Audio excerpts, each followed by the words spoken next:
ਕੱਟ ਕੱਟ ਕੇ ਬਣਾਈ ਨਾ।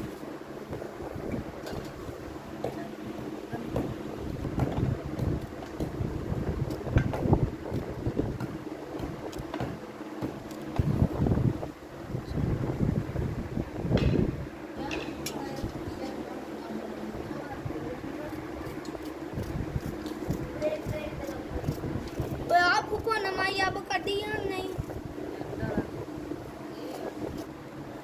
चल ਆਹ ਪੱਕ ਦਿਆਂ ਟਿਕਰ ਤਾਂ ਪੱਕ ਗਿਆ ਉਹਦੇ ਵਿੱਚ